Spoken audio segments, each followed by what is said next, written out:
A aposentadoria por invalidez sofreu um desgaste muito grande recentemente, primeiro com a reforma da Previdência e depois com o Decreto 10.410 de 2020. O principal efeito dessas mudanças foi a redução do valor recebido pelos segurados do INSS. Uma fórmula de cálculo injusta e até mesmo inconstitucional está na base desse encolhimento. A boa notícia é que nesse caso existe luz no fim do túnel e, dependendo do caso, dá para resolver. E é focado nisso que preparamos esse vídeo aqui hoje para vocês. Você que recebe aposentadoria por invalidez ou auxílio doença tem que ver esse vídeo inteiro para entender o que aconteceu, como as coisas estão mudando e o que você pode fazer para garantir os seus direitos. Meu nome é Rafael, você está assistindo o canal Cidadão Curioso e hoje saiba como está a situação da aposentadoria por invalidez agora em 2022. Atualmente, o nome oficial da aposentadoria por invalidez é benefício por incapacidade permanente. E o novo nome do auxílio-doença é benefício por incapacidade temporária. Aqui a gente vai usar os nomes que todo mundo conhece. Mas se você ler ou escutar por aí benefício por incapacidade permanente ou temporária, já sabe que estão falando de auxílio-doença ou aposentadoria por invalidez. Não são benefícios novos, são só nomes novos para os mesmos benefícios. Quem já acompanha os nossos vídeos sabe que dividimos eles em tópicos. Assim fica mais fácil de entender e caso você tenha interesse em apenas um assunto, você já pode pular direto para o minuto que a gente indicar. Hoje eu começo explicando, nesse minuto aqui, o que aconteceu com a aposentadoria por invalidez e o porquê que ela reduziu de valor recentemente. Na sequência eu falo da transformação do auxílio-doença em aposentadoria por invalidez, para depois dar um alerta para quem sofreu acidente de trabalho ou teve alguma doença laboral. E no último tópico eu falo o mais importante. Eu vou contar para vocês como recuperar o valor da aposentadoria por invalidez. Então, se a tua aposentadoria por invalidez encolheu, veja até o final. A aposentadoria por invalidez em 2022.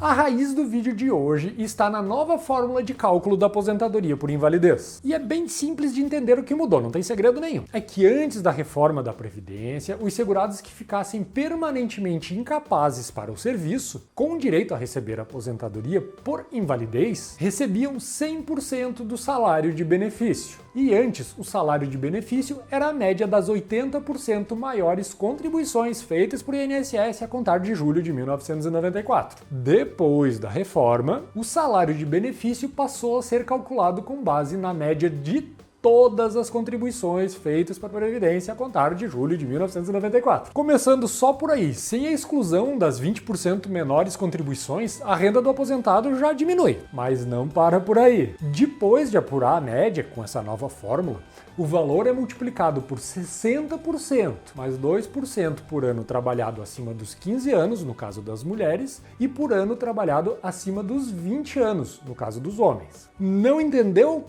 Deixa que eu explico. Se um trabalhador se aposentar por invalidez com 15 anos ou menos de contribuição, receberá 60% de sua média contributiva. Nessa condição, na prática, alguém com média de recolhimento de R$ 3.000 antes da reforma receberia R$ 3.000. Agora receberá R$ 1.800. Bastante diferença, né? Para receber 100% do salário de benefício, uma mulher terá que ter 35 anos de tempo de contribuição e um homem terá que ter 40 anos de tempo de contribuição. Acontece que com esses tempos de serviço, 35, 40 anos, normalmente já dá de se aposentar por idade o tempo de contribuição mesmo, não precisa da aposentadoria por invalidez. É claro, tem o caso do acidente de trabalho ou da doença laboral, em que a renda é de 100% da média contributiva, mesmo depois da reforma. Mas para essas pessoas eu falo no terceiro tópico. Fiquem aqui, me acompanhem.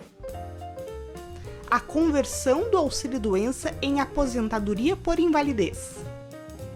Se vocês entrarem no site do INSS, no meu INSS, e procurarem na parte de pedidos de benefícios, vão observar que não tem como fazer pedido de aposentadoria por invalidez. Só se acha lá marcar perícia. Isso porque, normalmente, o INSS primeiro irá conceder o benefício de auxílio-doença, para só depois, numa nova perícia, caso reconhecer que a incapacidade é permanente, conceder a aposentadoria por invalidez. E aí é onde muita gente está tomando susto. É que no cálculo do auxílio-doença, o valor recebido é de 91% do salário de benefício. Aí, quando o INSS resolve converter o benefício em aposentadoria, uma notícia que a princípio parece que é boa, né? Olha o susto. A renda cai para 60% do salário de benefício. Então, se você recebe benefício de auxílio-doença, que vai ser convertido em aposentadoria por invalidez, fique atento, veja quanto tempo você tem de serviço, pois só assim você vai saber quanto que vai ser a sua renda, e ela pode diminuir muito. E nesses tempos a gente sabe o quão problemático pode ser ter a renda reduzida de uma hora para outra. Se isso já aconteceu com você ou você está recebendo auxílio-doença e ficou com receio de que aconteça, veja esse vídeo até o final, pois eu já começo a apontar soluções no próximo tópico.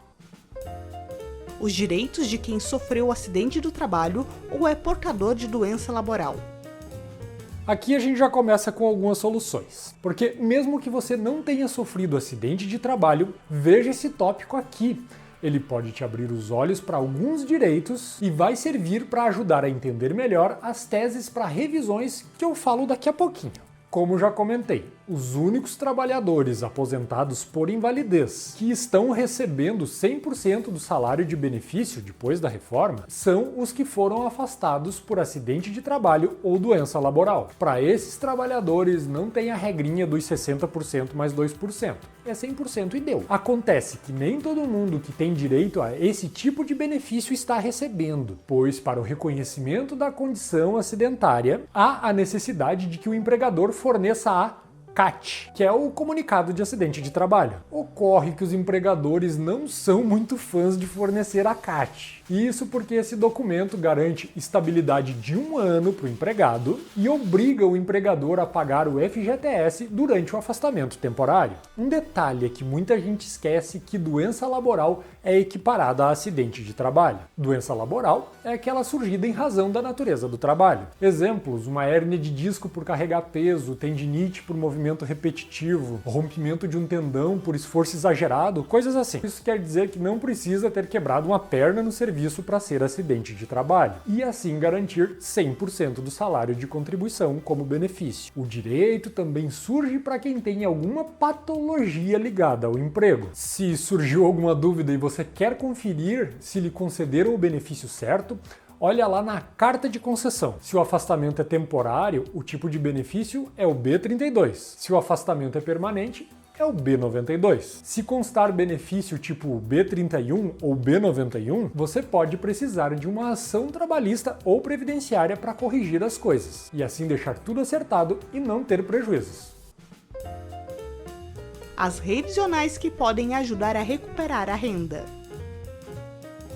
Além de converter teu benefício de comum para acidentário, o que não é possível para todo mundo, também existem outras 2 soluções que podem te proporcionar uma revisional. E essas que eu vou falar agora podem atender quase todos os segurados. Na verdade, uma delas serve para todo mundo. Se teu benefício já encolheu ou encolher no futuro em razão dessas novas normas, me acompanhe aqui. Primeiro, vamos ver se você tem direito adquirido à regra antiga, que era mais benéfica. Para ter direito adquirido à regra antiga, você tem que ter cumprido os requisitos para a concessão quando a regra antiga ainda estava em vigência. Na prática, quer dizer que você tem que ser portador da doença incapacitante e ela tem que ter te incapacitado antes da entrada em vigor da reforma da Previdência. Para ficar fácil de você saber se encaixa nessa condição, veja se você já recebia auxílio-doença desde antes de 13/11/2019. Ou, caso, mesmo que não recebesse desde essa época,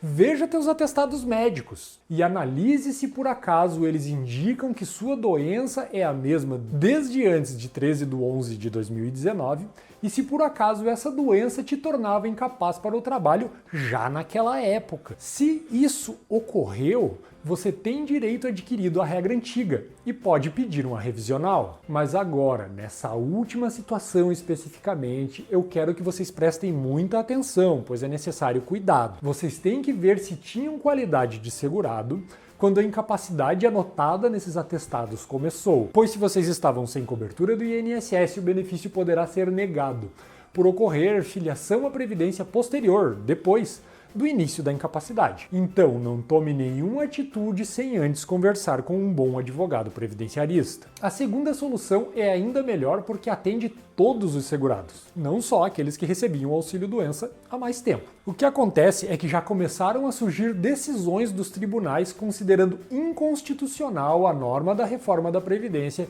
que prevê a fórmula de cálculo dos 60% mais 2% por ano. A gente já viu decisões aqui em Santa Catarina, mas o tema está se espalhando por todo o Brasil. O que acontece é que lembram que eu falei antes que em caso de acidente de trabalho o segurado irá receber 100% do salário de benefício? Então, os tribunais estão considerando que existe quebra de isonomia para os demais trabalhadores, pois independente de ser acidente de trabalho ou não, o fato é que o trabalhador está incapacitado de forma total e permanente, e então deve receber a mesma cobertura, ou seja, 100% do salário de benefício, e não 60% mais 2% por ano. É que uma norma que dá benefícios diferentes para pessoas na mesma condição é inconstitucional. Em ambos os casos, nessas duas possibilidades de revisional que eu falei, consulte um bom advogado previdenciarista, alguém de sua confiança, pois são temas complexos que ainda estão sendo discutidos e só vão gerar resultado por meio de uma revisional em via judicial. Agora, aqui do lado, está aparecendo um vídeo que a Gíbia fez falando da aposentadoria em conjunto com a pensão por morte. E, incrivelmente, acaba sendo um tema que está, de certa forma, bem entrelaçado com esse. Então clique e assista. Um grande abraço, até a semana que vem, muito obrigado, até mais!